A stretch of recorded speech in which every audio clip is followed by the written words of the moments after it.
नमस्कार, एक बार फिर से आपका स्वागत है आपके अपने चैनल MATV न्यूज में।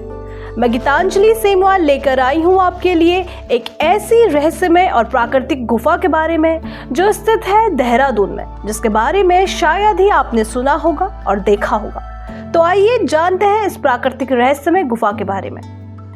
क्या आपने कभी ऐसी रहस्यमय गुफा देखी है जिसके अंदर से ठंडा पानी बहता हो, जहां पानी अचानक गायब हो जाए और फिर कुछ दूरी पर जादू की तरह दोबारा दिखाई दे? अगर नहीं तो स्वागत है देहरादून की अनोखी और रोमांच से भरी जगह रॉबर्स केव यानी गुच्छू पानी में। तो आइए जानते हैं क्यों कहा जाता है इसे रॉबर्स केव।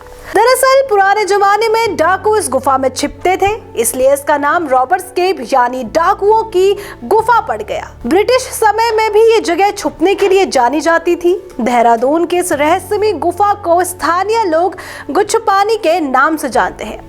600 मीटर लंबी ये प्राकृतिक गुफा अपने अंदर एक बर्फ जैसे ठंडे पानी वाली धारा समेटे हुए है। संकरी चट्टानों के बीच स्थित होने के कारण ये जगह स्वाभाविक रूप से ऐसी थी जहां इंसान आसानी से पहुंच नहीं सकता था।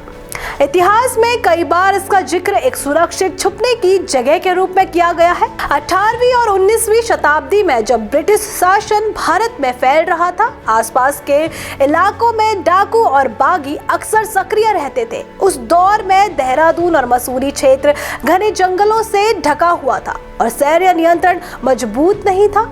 ऐसा भी माना जाता है कि 1857 के स्वतंत्रता संग्राम से जुड़े कुछ विद्रोहियों ने भी इस क्षेत्र में शरण ली थी। हालांकि इसके पुख्ता दर्ज ऐतिहासिक प्रमाण कम मिलते हैं, पर उत्तराखंड के कई पुराने परिवार और स्थानीय इतिहासकार इन कथाओं को पीढ़ियों से सुनते आ रहे हैं।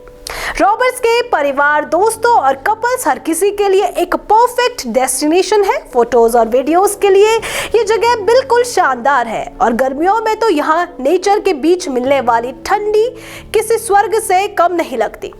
यहाँ एडवेंचर और शांति का अनोखा संगम है जो हर उम्र के लोगों को अपनी ओर खींच लेता है। चलिए अब हम बात कर लेते हैं यहाँ पहुँचने वाले अलग अलग मार्गों की। रॉबर्ट्स केव तक पहुँचना काफी आसान है और यही इसकी खासियत भी है। देहरादून शहर से ये दूरी पर ज्यादा नहीं है, इसलिए लोकल लोग भी अक्सर यहाँ घूमने आ जाते हैं। अगर आप रेलवे स्टेशन से आ रहे हैं तो यहाँ तक पहुँचने में लगभग 20 से 25 मिनट का समय लगेगा। वहीं जॉलीग्रांट एयरपोर्ट से आने वाले पर्यटकों के लिए ये दूरी करीब 30 किलोमीटर है, जिसे टैक्सी या कैब से आराम से तय किया जा सकता है। इसीलिए चाहे आप फैमिली के साथ हो या दोस्तों के साथ, यहाँ पहुँचना बिल्कुल भी मुश्किल नहीं है। बाकी बात करें यहाँ के मौसम की, तो रॉबर्ट्स केव का मौसम पूरे साल अपने अलग अलग अंदाज में आपका स्वागत करता है। गर्मियों में यहाँ का ठंडा पानी और गुफा के अंदर की प्राकृतिक ठंडक मन को तुरंत ताजगी से भर देती है। इस मौसम में पैरों को छूता हुआ बहता हुआ पानी और गुफा की ठंडी हवा एक ऐसी राहत देती है जिसे शब्दों में बयान करना बहुत ही मुश्किल है।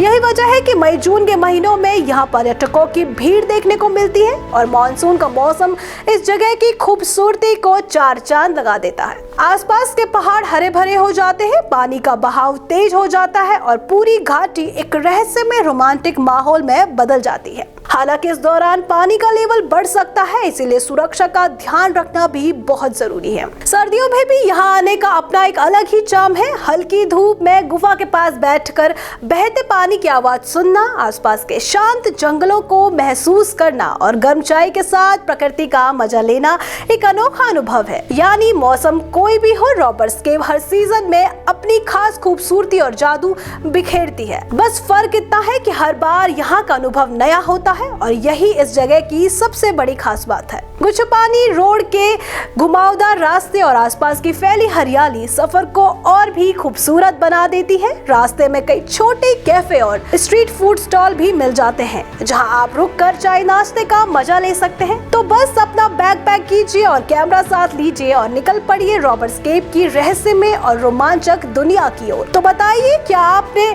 इस जगह को अपनी ट्रिप लिस्ट में शामिल किया है या नहीं? अगर नहीं तो सच मानिए आपने अभी तक देहरादून का असली रोमांच महसूस ही नहीं किया है। अपने दून ट्रिप प्लान में रॉबर्ट्स केव को जरूर शामिल करें। एक बार यहाँ आए फिर आप खुद कहेंगे यार अगली बार फिर चलते हैं।